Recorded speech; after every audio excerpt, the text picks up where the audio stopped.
Buenas. Bueno, voy a hablar de la enfermedad de Alzheimer.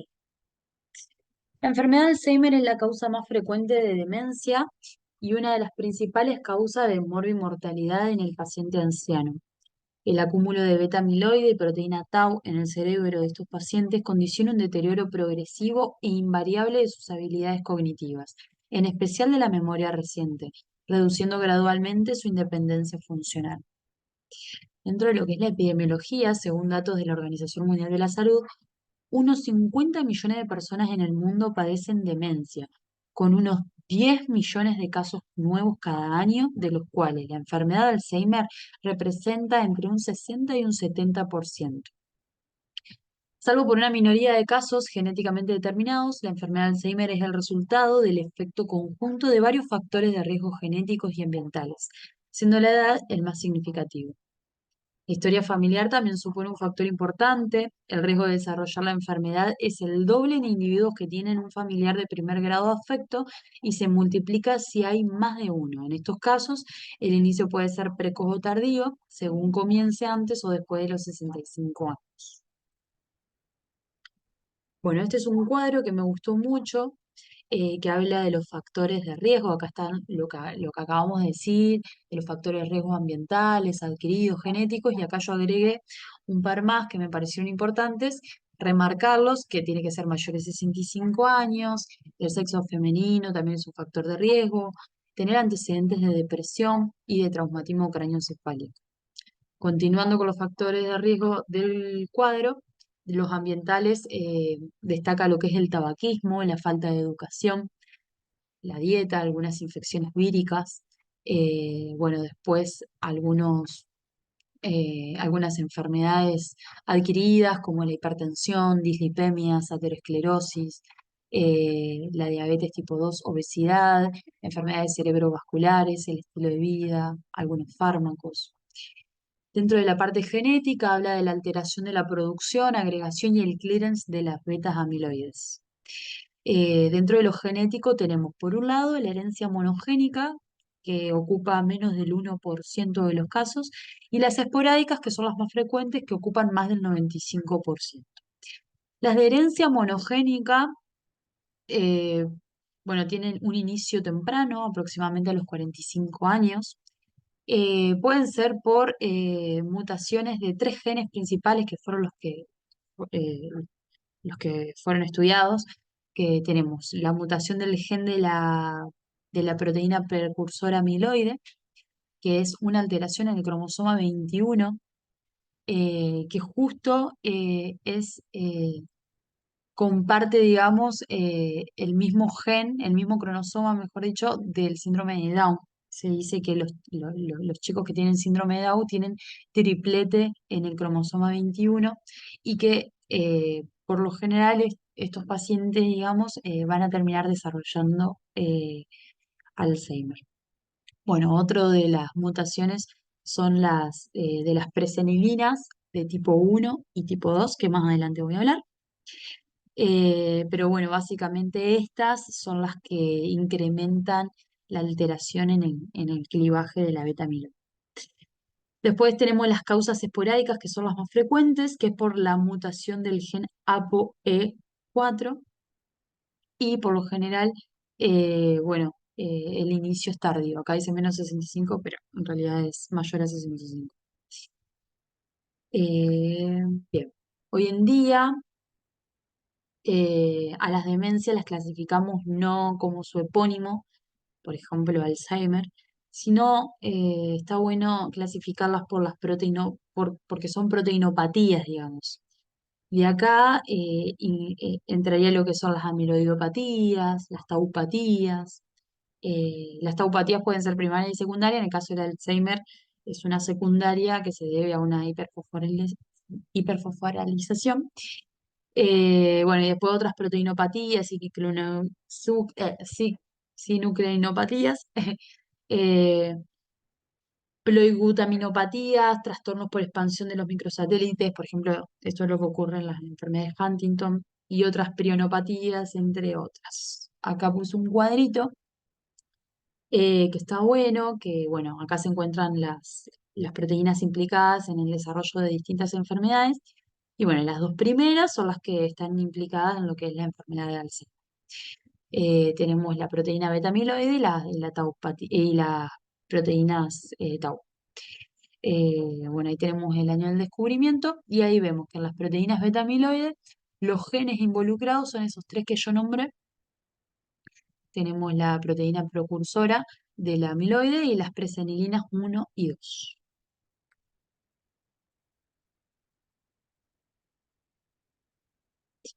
Bueno, eh,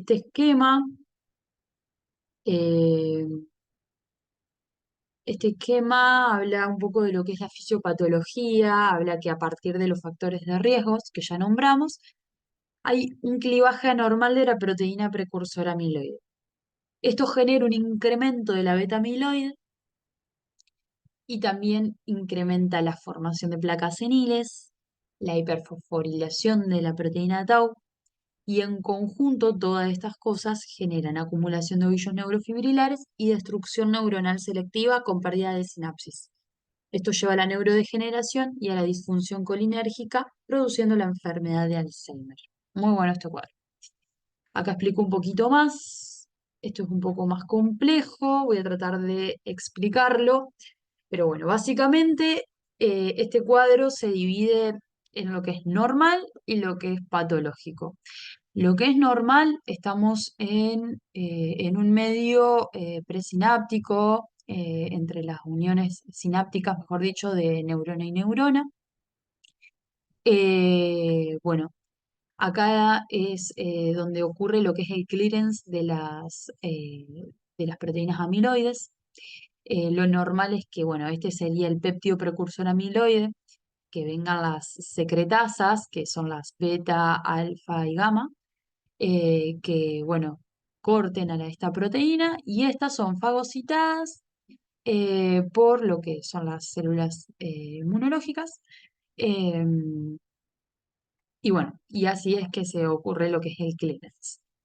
Eh, Cuando tenemos la enfermedad de Alzheimer, lo que sucede es que hay una alteración en este clivaje, es decir, en estas secciones de la proteína precursora amiloide, se cortan mal, digamos, y se generan péptidos, eh, perdón, se cortan mal, digamos, por las betas secretasas, produciendo las proteínas amiloides, y las gamas secretasas, estas serían las presenilinas.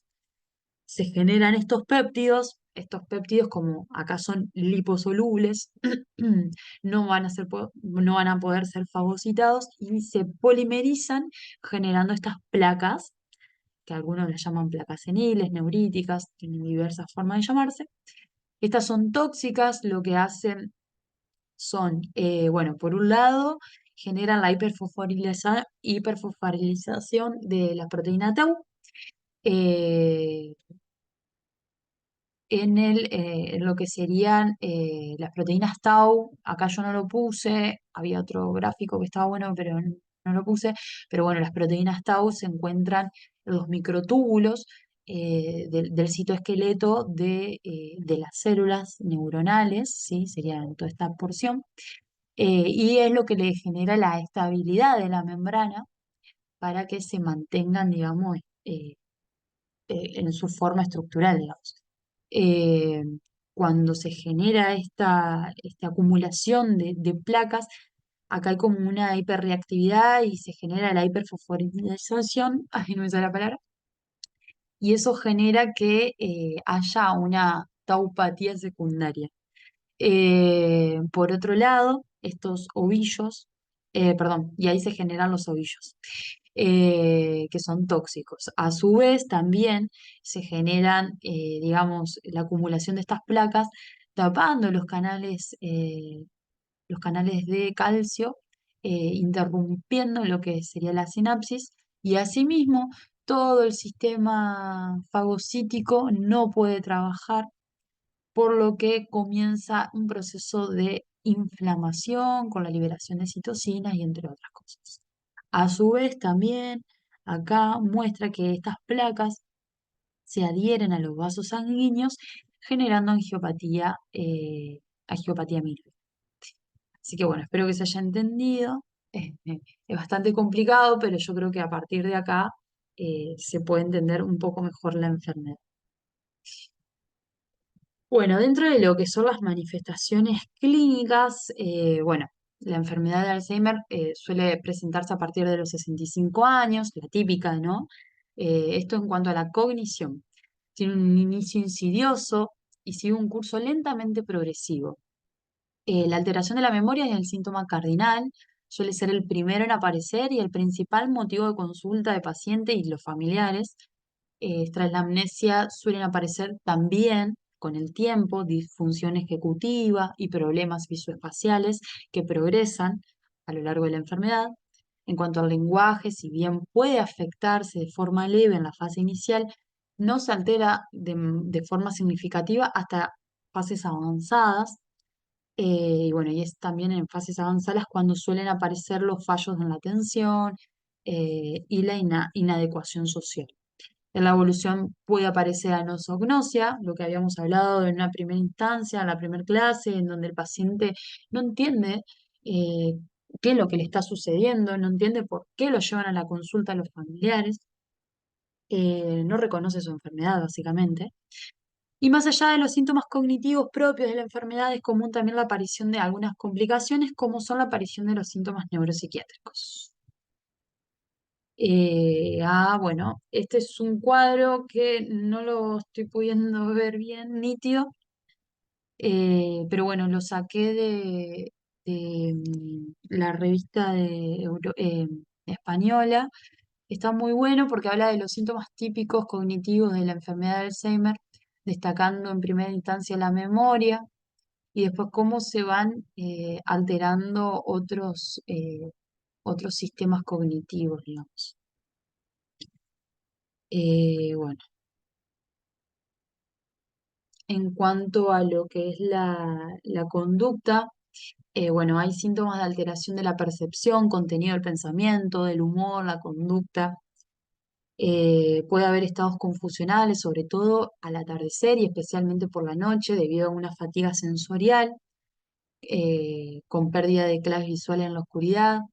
Hay inestabilidad en el ritmo circadiano y entre otras cosas. Esto es lo que hablábamos un poco hoy, con las ideas delirantes más prevalentes, o sea, el paciente hay un momento que empieza a sentir como que está siendo robado o delira con el abandono o con la infidelidad, que se llama el síndrome Otelo. eh, o bueno, acá hay un montón de otras. Después hay falsas percepciones que se describen con que la persona, digamos, está convencida en que hay extraños en su hogar. Eh, y después, bueno, a ver qué más. Bueno, el síndrome de Capgras, esto también lo he escuchado mucho, en donde piensan que el familiar no es su familiar. Lo mismo, lo mismo la paramnesia reduplicativa, en donde piensan que su casa no es su casa.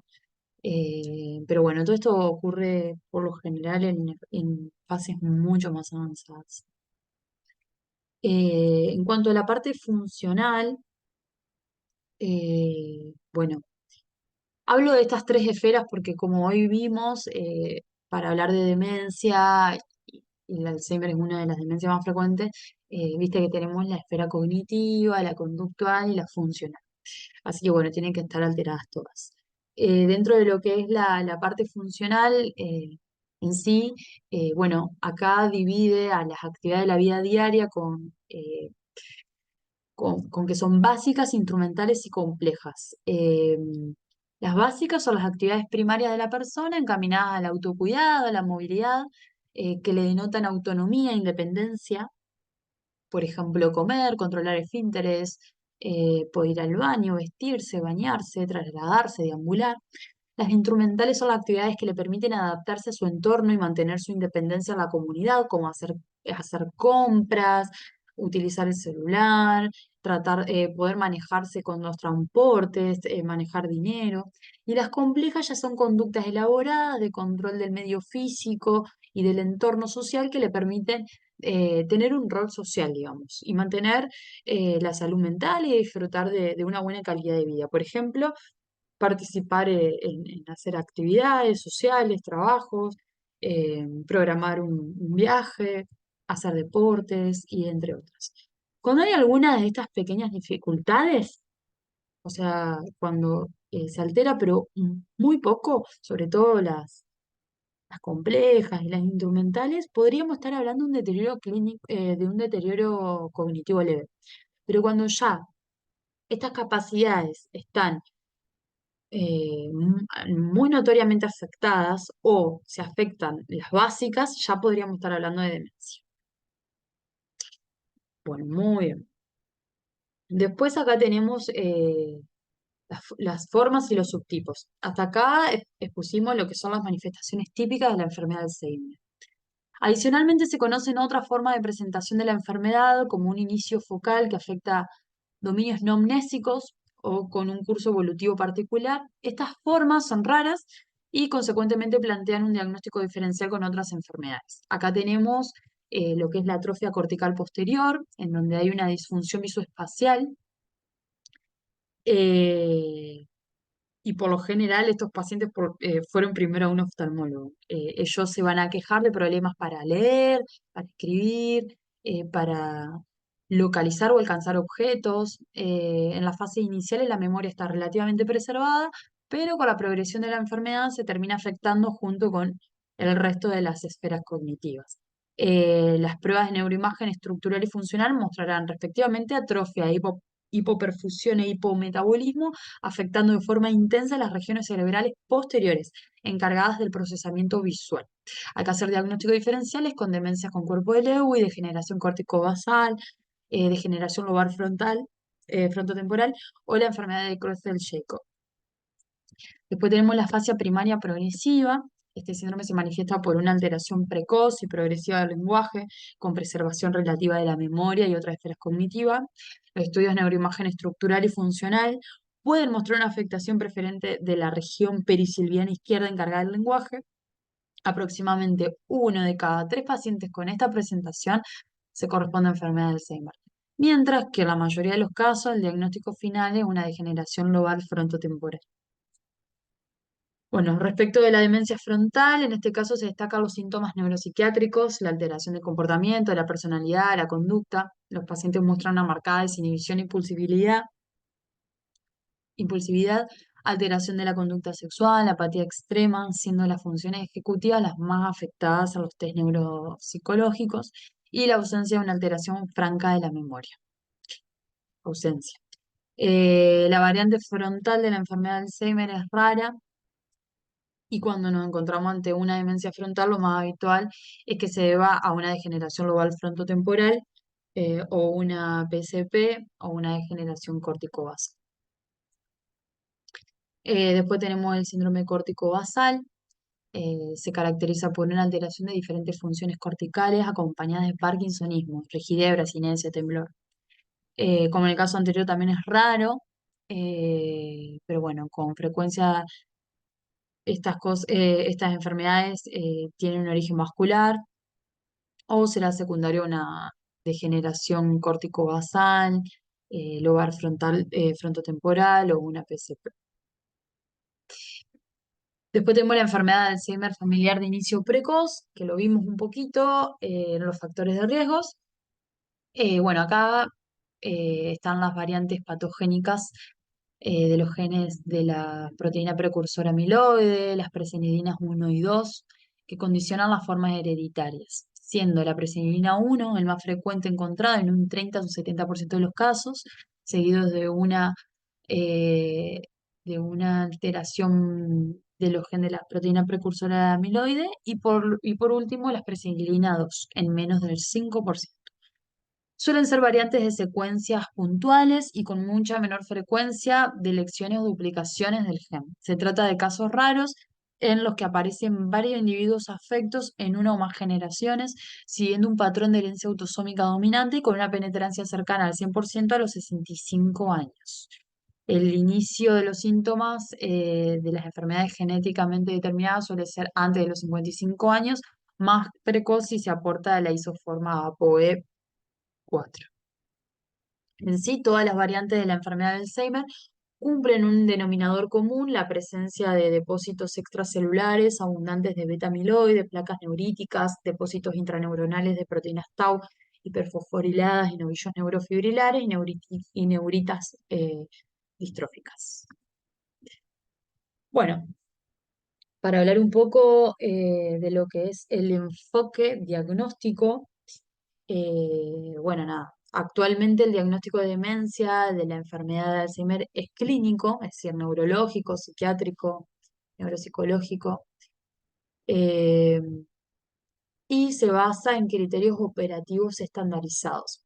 Es muy importante primero entrevistar al paciente, tener una entrevista con un informante confiable, hacer un buen examen físico, hacer una evaluación neurocognitiva como habíamos hablado hoy en la clase de la Vicky, exámenes complementarios de laboratorios y estudios de neuroimágenes.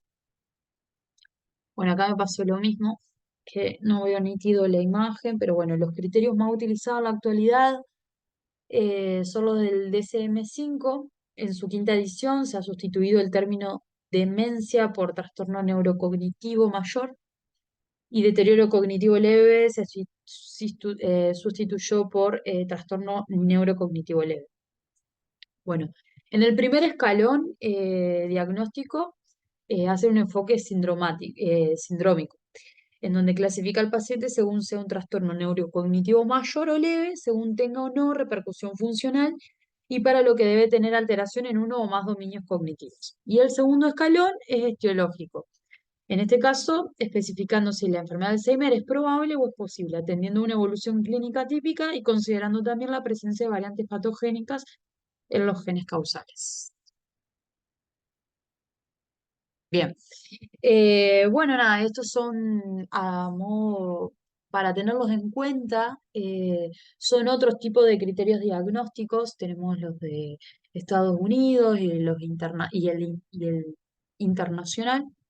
Nosotros no lo utilizamos porque, bueno, contemplan lo que es el apoyo diagnóstico con los biomarcadores, el beta amiloide bajo en líquido cefalorraquídeo, el beta amiloide positivo, la atrofia desproporcionada de los hipocampos, la elevación de la tau en líquido cefalorraquídeo, entre otras. Eh, y bueno, y acá hablo un poco de las similitudes entre estos dos grupos, internacional y el de Estados Unidos, y las diferencias que tienen ambos. Pero bueno, saber que existen, digamos, pero no lo utilizamos nosotros en nuestro medio. Estos son distintos test neurocognitivos que podemos utilizar con los pacientes para ser cribado. Estas son algunas recomendaciones del laboratorio. Bueno, se recomienda una rutina básica de laboratorio, hemograma completo, un eritro, glucemia, función renal, análisis completo de orina, dosajes de la TSH y la T4 libre, del ácido fólico y otras vitaminas B. Esto es un grado de recomendación B.